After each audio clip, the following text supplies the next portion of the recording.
You're crash landing on an alien planet. Only this foreign environment is void of all things man.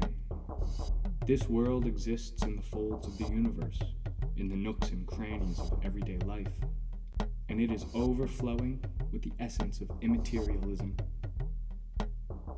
An unknown place, sure, yet all too familiar to that which we call the soul.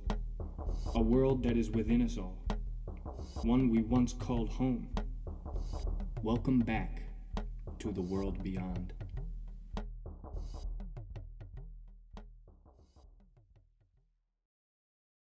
As the Winkie children all laid comfortably in their hay-filled beds, Mother waltzed throughout the room with an elegance each of the children admired with their own personal reasoning.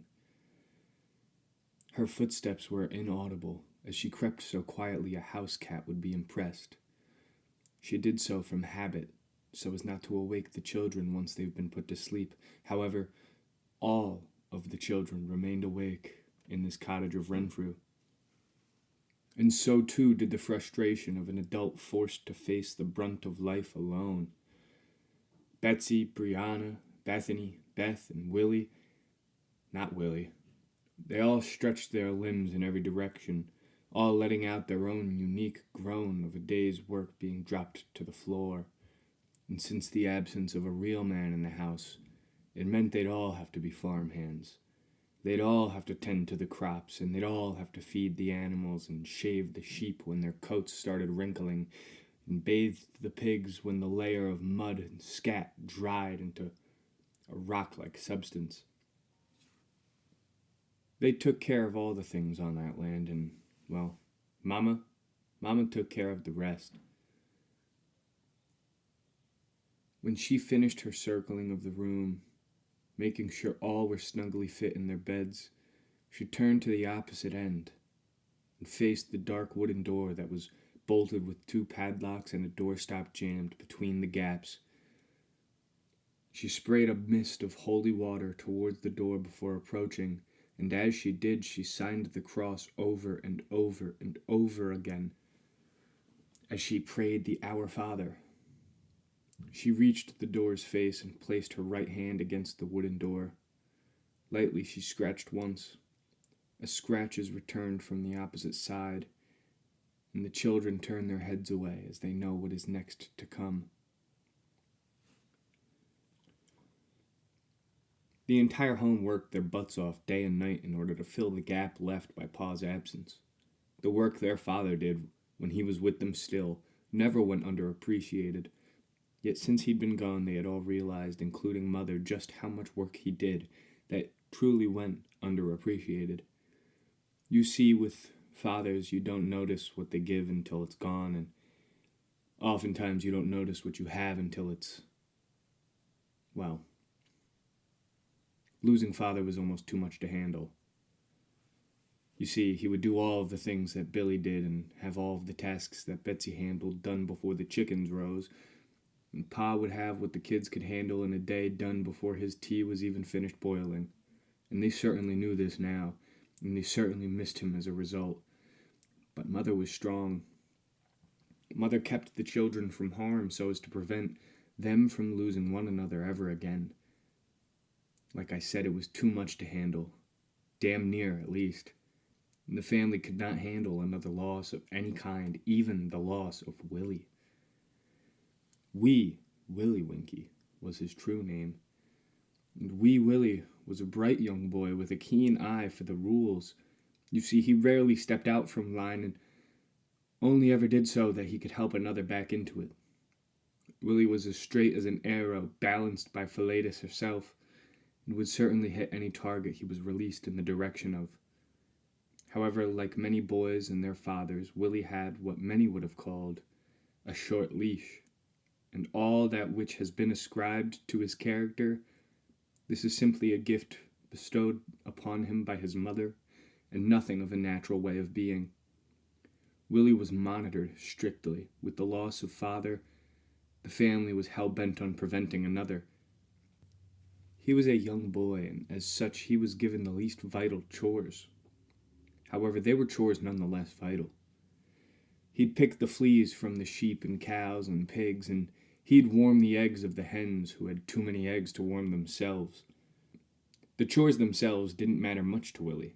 He enjoyed being busy, but resented the actions taken to prevent boredom, as they eventually led to catastrophic weariness. But Willie was constantly reminded of the place he belonged, and how if he were to be moved from that place, well, much like moving a structural support beam from a log cabin, well, moving Willie from his place would cause him and the entire house and everything near it to perish. Not just collapse, not just disappear, not just suffer, but perish into nothingness. And that his involvement, his cooperation, just like everyone else's, it's vital. Despite Willie having little to no interest or enjoyment in what it was that he was doing. As Mother Goose always does, she laid in bed last, and as she did, the anger of her memories and frustration of her present inability to change those memories, they mixed and swirled like a violent hurricane meeting a savage tornado, and as her mind dwindled off into dreamland, a force fell upon her that shifted trajectory and landed her on the highway to Nightmareville. A land with the worst things one's own brain can design to harm and terrify itself, as itself is the only true expert in this category. Through the slight crack in the wood, light cast just enough for Willie to make out what looked to be the morphing face of his anguished mother. Her teeth ground together and her eyes blinked furiously as if she were trying to recognize someone or something that she knew that she should have. And her hands clenched together in the prayer position. Willie knew exactly what was happening. Mother was dreaming of father again. This, of course, was only a guess, as Willie couldn't truly know the thoughts and dreams of his dear mother, but as many of God's children claim, Willie was certain that he could feel the pain and emotion of his own poor mother, and this, in turn, this made Willie angry too. Mother showed kindness to Willie at all times, despite his shortcomings in his work and his inability to get over the way things were. She empathized with his wishes to move away and live in a place without struggle. He longed for a place to simply enjoy the life given to him and to spend time with those he loved so dearly. But his reality was not this. His reality was that of work, and work, and work, and work, and more work, only work. Sometimes play, but rarely, for play takes the mind off of work, and taking the mind off of work makes a man dull, and dull knives create more work. It was years ago that father had been lost to the clutches of karma. He had lived a long life filled with back-breaking work, fit for those the likes of which built the pyramids, as opposed to the frail frame of a Scottish-born man. But nonetheless, the man moved stone and dirt, the likes of which the Egyptians never saw, and he did so alone. But as stated earlier, dull knives create more work. Knives used repeatedly, without care for the blade, they crack and chip. Father had his own cracks and his own chips, as any man does, and as a result, his blade dulled and his work grew, and the frustration of mother mentioned earlier, this here is the conception. Father only needed a son to help him in the field. Betsy, the firstborn female, was of no use to father and stuck to assisting mother with household chores. And after some time, after 4 whole children came without a boy, father had grown weary. His blade could barely cut supper's butter, and he was beginning to fall vastly behind in his work, despite him turning the girls into farm hands. It was long summers and longer winters filled with hunger and starvation. Periods of time without proper sustenance stretched on longer and longer with each week that father went without sharpening his blade. He fell far from his sharpening station and landed face first in a pool of whiskey. And from there, even the devil avoided the hell that broke loose under the Winkie's roof.